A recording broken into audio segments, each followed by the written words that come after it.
Hello and welcome back to Football Index Moneyball.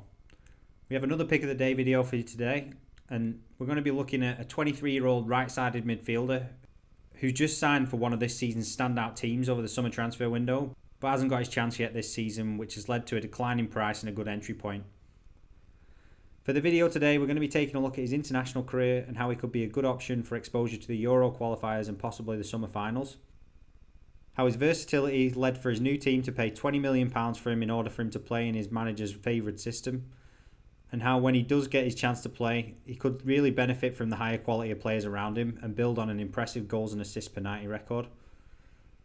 And then as always, we'll be taking a look at the usual target profit analysis, which in this case turned up some interesting results, proving difficult to estimate what this player's top end value could eventually reach if he was to show an improvement on his form from last season and lock down a place for club and country.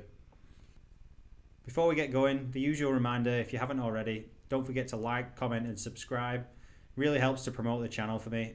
And if you want to follow me on Twitter, then you can search for @IndexMoneyball. So the player we've gone for today is Valentino Lazaro at Inter Milan. He's currently sitting at 66p, having dropped from a high of 72p at the start of the season when he signed for Inter. And one of the good things about this player is if you take a look at his peak of last season, he was up as high as 55p last season when he was playing well for Hertha. And at 66p, that's only a 10% rise from his peak of last year. So Valentino is an Austrian right-sided wing-back slash midfielder slash winger, and he's just signed for Inter for 20 million from Hertha Berlin. Now Lazaro's naturally a more attack-minded midfielder than a wing-back, but he's played the role a number of times for both club and country. And for those of you who know Antonio Conte, who's the Inter Milan manager, his system is pretty heavily reliant on wing-backs. So that is the position that he's been signed to play. He arrived with an injury and he's had to wait for his chance so far this season. He's only made one appearance as a substitute in the Champions League versus Slavia Prague, but he also played both games for Austria in the last international break, which is one of the reasons I chose to do this pick today.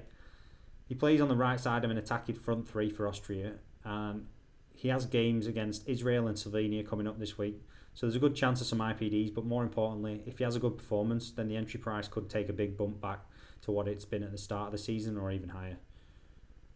So following his appointment in summer, Antonio Conte signed Lazaro on July 1st, and he'd identified him as the perfect player to operate in the right side of the preferred 3-5-2 system that he plays. But with an injury that he had at the start of the season and Antonio Candreva starting in that position and playing quite well, it's led to Lazaro having a tough time to break into the team. However, with Candreva being 32, I'm expecting that at some point this season there's going to be a transition to eventually settle on Lazaro as the first choice right back. So one thing to be aware of for this pick is it's definitely a more long-term focused pick. If Lazaro doesn't play for Austria this week, and if he doesn't start playing for Inter until early next year, for example, then I'd expect to see his price to continue to fall. But with his price being only 66p, if it did happen and he was continuing to fall down across the season, then I would definitely be buying more of him and topping up until the point where he made it into the team. And then I would expect to see a quick recovery, and probably he would exceed his peak price in not much time once he does break into the team. The other thing that I thought was quite interesting with the system that Conte plays is I'm not really sure how they would class him on Opta. If he starts playing as more of a right wing back than a right midfielder, then there's a chance he could get reassigned as a defender, which would obviously be a positive with him being such an attack-minded player. So we come over to Valentino's transfer market, and you can see here he's got some trophies from his time at RB Salzburg. He won the Austrian Championship all 5 seasons that he spent with Salzburg, and they won the Cup 4 times. So he's had some trophies, and that usually gives a young player confidence. I think he started playing in the Salzburg first team when he was 16, and after 5 seasons with them, he moved to Hertha Berlin on loan and then got the permanent transfer the next season. So he spent 2 seasons at Hertha and then moved straight to Inter this year. So you can see here he's an Austrian international. He's got 23 caps and 2 goals, which isn't bad for a 23-year-old. And if you look at his stats from last season, you can see he got 31 games, 3 goals and 7 assists. And that's what ultimately earned him his move away. So there was one other thing I wanted to show you, and this is more to point out a flaw in the averages for point scoring on PB that is going to be coming up more and more with players who are on the fringes of teams and who are young players breaking through. Now, often people will just quote match day scores and that'll be it, but sometimes you need to understand the things that can affect it. So for Lazaro, his average match day score is 64.8, which on the surface doesn't look too impressive. His high max day score is 170, which is pretty good. But the thing I wanted to point out is these 18-point scores, which come from being sat on the bench. So this season, he's been on the bench a number of times. He's came off the bench just for a couple of minutes, a couple of times. And these scores are going to be lower in his average. Just there, we've got 5 scores of 18 and 134. And then if we look at the games he actually played in the last international break, he got 120 in one game and 170 in another. And those are pretty good scores, really. And then we've got 2 more 18s. So those are really going to affect his average over time if he keeps sitting on the bench. And that's going to happen with more and more of the young players. So that was just something I wanted to point out. But I think actually 64.8 is a decent score when you consider that these have been lowered. And the optimistic part of it is definitely the fact that he got a 117 and 120 in the 2 games he has played this season. And that was playing for Austria in games that they won pretty easily. I think playing for Inter, he could definitely be replicating them scores. And these were both with no goals, no assists, which is, a good sign, really. A couple of goals or a game-winning goal. I do think he would be up there contesting the PB wins. So for the price analysis today, I found it pretty difficult to find good comparisons due to the range of positions that Lazaro plays. The closest comparable player in terms of position and style of play I would think of is Achraf Hakimi at Dortmund, but he's only 20, so I didn't really want to use him for the price. So in the end, I went for Manuel Lazari at Lazio and Lucas Klosterman at RB Leipzig as my other purchase options. Now, Klosterman is a player that I actually already own, and he plays in almost exactly the same position when Leipzig play in a 3-5-2, which they've done quite a few times this season so far. He's a German international, so that helps with the comparison. He also plays in Europe, and he's been getting a lot more games than Lazaro is the only difference, really. But when it comes to goals and assists per 90, Lazaro's got a better output, and the other thing to note is that Klosterman's more of a right back than a right mid, and he's classified as a defender on the index. For Manuel Lazari, this is an interesting player as he's in a similar position at Lazio as Lazaro is at Inter, having signed in the summer from Spal and not really getting much game time so far this season, with around 3.5 games worth of minutes.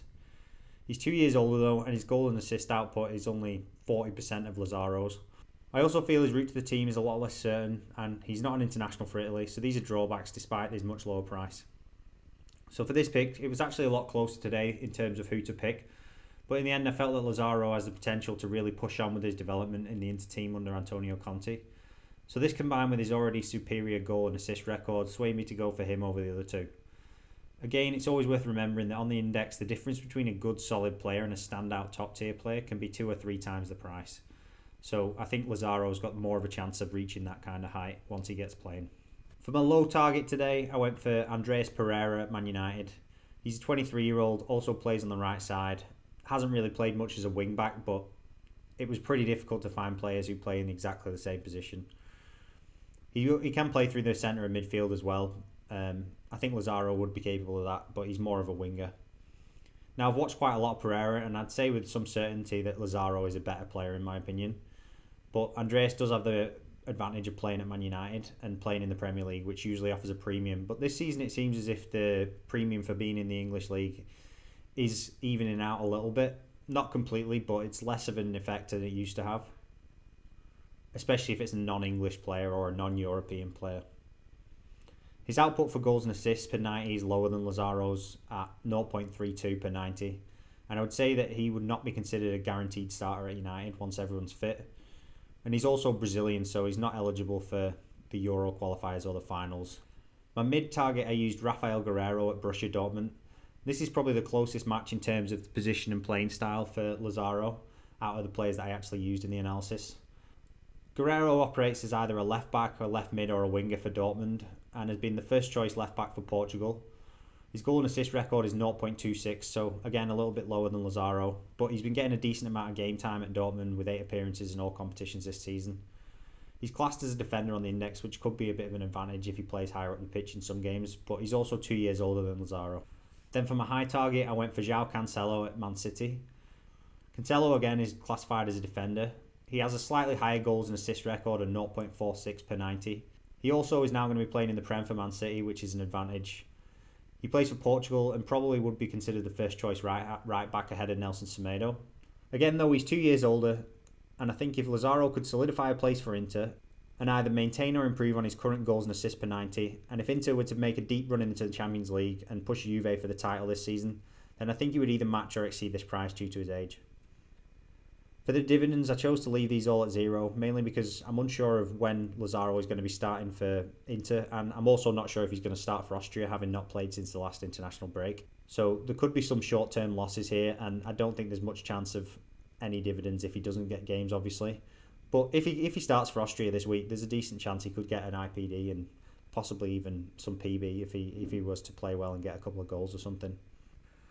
So that leaves us with the target profit of 21% for the low, 36% for the mid, and 98% for the high. I think there's a decent amount of safety in this pick due to his decline in price since the start of the season.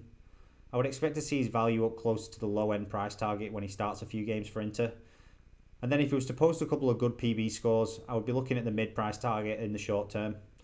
But the real hope is that due to his age, and if he kicks on and has a good season, that he would be able to either match or exceed the high target. And I'm pretty confident that when he does start playing, he'll suit the new PB matrix and could be in with a shout for adding some dividends to push him over the 100% return mark, which I usually look for. I've seen with Cuadrado this season at Juve that a right midfielder playing as a wing-back can get some good PB scores. And if he did end up being reclassified as a defender, then that would just be a bonus and would help him his potential to win PB. That's all we've got for you on today's pick. Again, if you enjoyed the video, like, comment and subscribe. Also, if you know someone else who might like the video, then sharing with them would really help me out. There are links in the description for signing up to Football Index and Football Index Edge if you haven't already. And don't forget to check out the other videos on the channel for more strategy videos and the other picks of the day. Most picks are long-term holds with depressed prices for some reason or other, so often the picks can still offer the same value, if not better, a few weeks after. And the research methods and reasoning can help if you're new to the index and want to learn to analyse your own players. Thanks for watching, good luck on the index.